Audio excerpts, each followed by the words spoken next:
under a systematic attack and dismantling line by line, and this bill is proof. I encourage you all to vote against this bill and every bill that has been submitted against the medical marijuana program this year. For all of these bills are aimed to modify, remove, or to destroy the original law we passed. And each of them is an insult to the average South Dakota voter. And while the people in charge call us incompetent and incapable of reading or understanding the very bill that we voted upon, I say, shame on everyone who has been part of that dismantling process, and today I am begging you for your help. In a time where the average American has lost faith in its governing body, I am begging for the state of South Dakota to stand with its voters.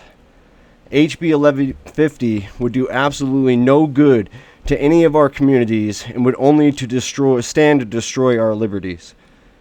It would make it harder to access a plant that is beyond doubt has medical value and in which the government has no position to tell us not to use. We have voted this program in overwhelmingly. The governor states that she wants the most comprehensive program in the country, but in fact we have one of the most restrictive programs in the country.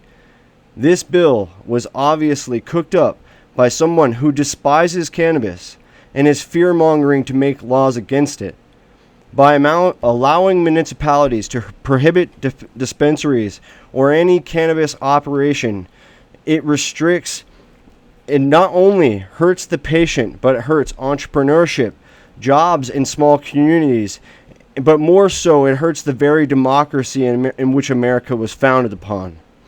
I want to remind you, in most, if not all of the communities, we have multiple liquor stores, including drive-up stores. Not a single bill that has been introduced increasing access to medical marijuana. Not a single bill adds protections to the patients. Should you pass this bill, you give the rural towns with potential corrupt town boards to outlaw cannabis operations and would force legal patients to drive many hours to their nearest dispensary. When the bill was first passed, we were allowed to home grow, and then it was limited down to 2 plants. And as a person who went to horticulture college in this state, it is not possible for a patient who has heavy use to grow enough for their own self on those 2 plants. This bill and all the others before it do nothing but force the black market. And I will state before everyone here today that the government of South Dakota is responsible for the cannabis black market. If you truly want to get rid of it, you have to legalize it and regulate it like alcohol. And if you do pass this bill, what would grandma with cancer in Bison, or in Ipswich, or in Tyndall, or in Aberdeen, if a town board got a wild hair and banned cannabis establishments because you passed this bill, you would force those patients to suffer or drive long distance to their nearest dispensary or go to the black market again.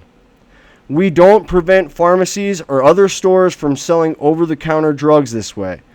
The patients of this program and the average voter of South Dakota are watching every move from the Capitol, and in a time where the people of the country have lost faith in the government, I do ask you, does the state